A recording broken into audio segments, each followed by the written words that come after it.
Mirë se vini në tregun magjik të makinave të përdorura në Shqipëri. Këtu ndodh një fenomen që shkenca nuk e shpjegon dot.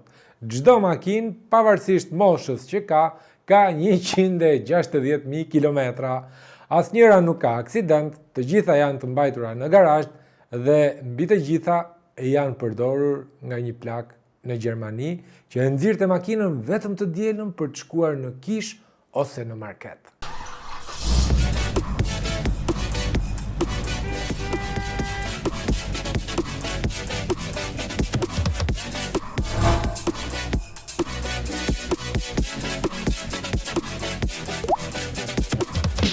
Tregu ynë është një fushë e minuar. Shpesh ajo është magjia dhe shkëlqimi i makinës që zhduket sapo kalon java e parë dhe ti zbulon që kroskoti i makinës tënde ndizet si pema e Krishtlindjeve.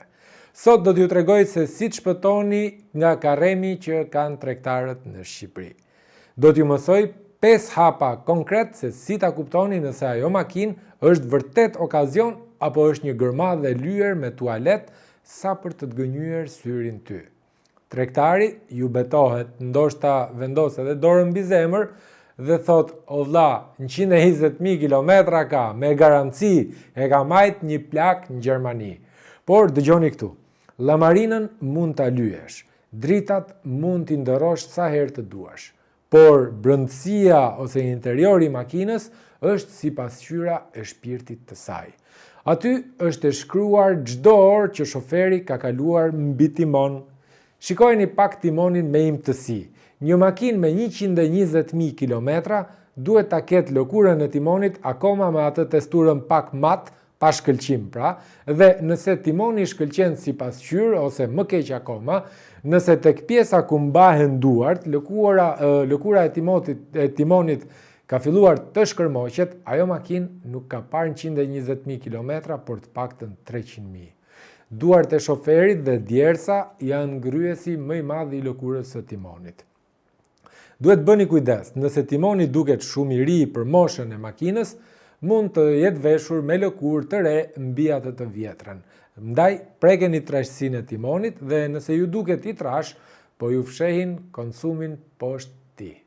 Është mëse e qartë kjo situatë.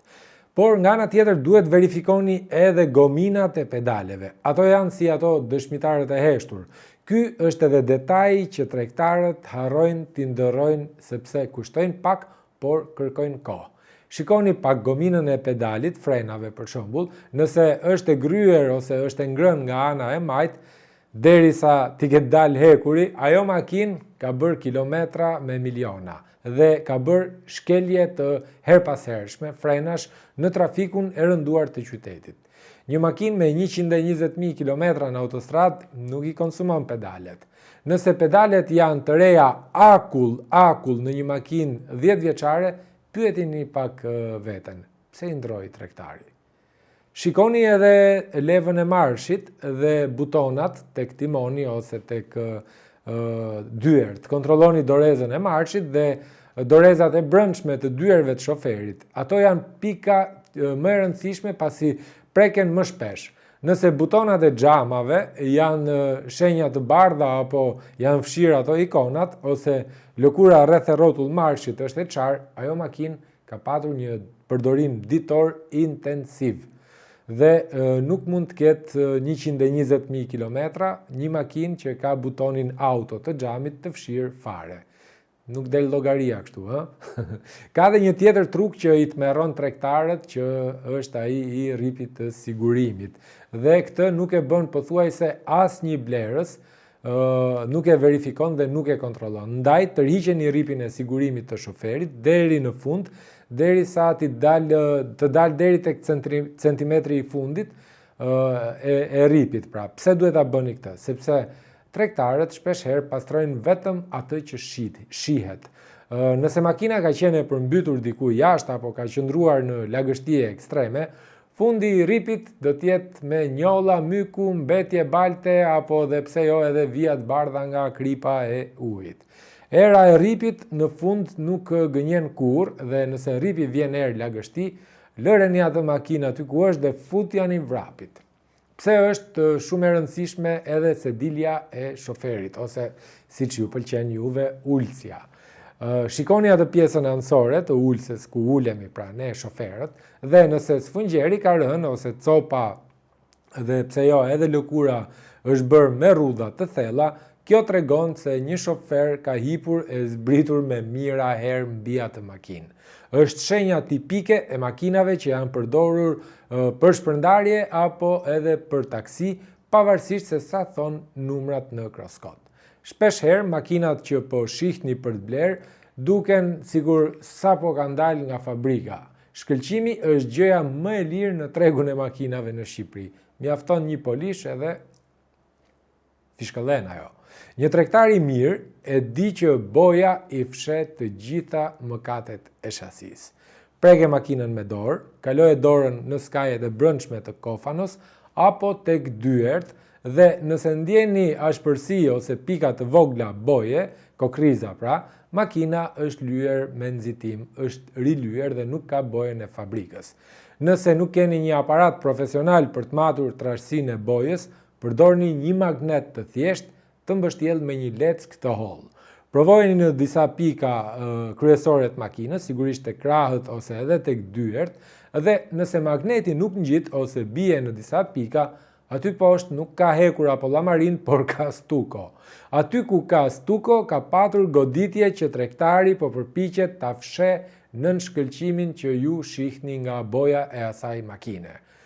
Asnjëherë, po e përsëris, asnjëherë mos blini makinë pa e çuar tek një mekanik që ju e njihni. Mos pranoni kurrë që të shkoni tek mekaniku që ju sugjeron tregtari, sepse në Shqipëri shokët nuk janë nxjerrin bojën njëri tjetrit. Një kompjuter i mirë mund të zbulojë defektet që tregtari mund të ketë fshirë nga kroskoti vetëm 10 minuta përpara se ju të vini të shihni makinën. Mund të shihni historikun e gabimeve, pra ato erroret që tregojnë kompjuterat e ustallarëve, dhe makina ka patur gjatë asaj periudhe që mund ta ketë fshirë pra tregtari. Nëse tregtari gjen justifikime të tipit nuk kam kohë vllai, nuk ka targa ose çoje ku dush po jo ke ai mekaniku, ktheuni mbrapsht dhe ikni. Ai po fshet diçka që ju do t'ju kushtoj miliona lek nesër. Nxirreni makinën në rrugë dhe kur bëni xhiron e provës, gjëja e parë që bëjnë tregtarët kur hyjnë në makinë është të ndezin radion. Dëgjoje pak se sa mirë punon, ju thotë. Ju lutem, fikeni. Ju nuk jeni aty për të dëgjuar radio, por jeni për të dëgjuar muzikën e motorit dhe muzikën e makinës. Dritaret duhet të jenë të mbyllura, me qëllim që ju të keni mundësi të dëgjoni çdo fërshëllim të turbinës apo çdo zhurmë të dyshimt që vjen nga kambjoja apo nga ndonjë pjesë tjetër gjenerike e makinës. Mos e mbani makinën vetëm në asfalt të rrafsht, por kalojeni edhe në gropa. Shkeleni mbi ato kunjat ndarse të kursive të biçikletave në Tiranë, ktheheni timonin plotësisht majtas dhe djathtas, ndërkohë që edhe ecni ngadalë. Çdo kërcitje metalike dhe çdo dridhje e timonit gjatë frenimit është një kosto që do t'ju bëj juve t'ju dhëmbi koka sapo të mbyllni kontratën e pronësisë. Në Shqipëri nuk ka makina falas. Nëse çmimi është shumë i mirë për të qenë i vërtet, zakonisht është i vërtet. Mos u nxitoni dhe mos i lini tregtarët t'ju bëjnë presion me fjalë "O vllai, se kam dhe 2 tjerë apo 3 tjerë që do vinë ta shohin tani".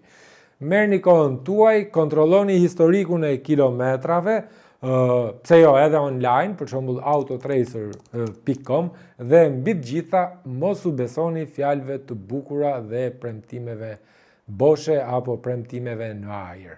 Makina e mirë gjendet, por duhet durim dhe sy detektivi. Më mirë të humbasësh 1 apo 2 ditë kohë duke kontrolluar me imtësi, se sa të humbasësh kursimet e 5 viteve duke bler një gërmadhë të lyer me shkëlqim. Dhe tani është momenti më i bukur për mua, pasi dua të dëgjoj prej jush cila është gënjeshtra më e madhe ose më qesharake që ju ka thënë një tregtar makinash. Na tregoni historitë tuaja në komente që të mësojmë të gjithë ne nga gabimet e njëri tjetrit, sepse çdo gjë është eksperiencë në këtë botë. Dhe mos harroni të bëni subscribe dhe të aktivizoni zilen, sepse në videon e javës së ardhshme do të bëjmë diçka që e keni kërkuar ju më së shumti. Makinat më të mira që mund të blini në Shqipëri me vetëm 3.000 euro dhe që nuk do t'ju lënë kur në baltë. Shihemi javën e ardhshme, udhëtoni të sigurt dhe me sy të hapur.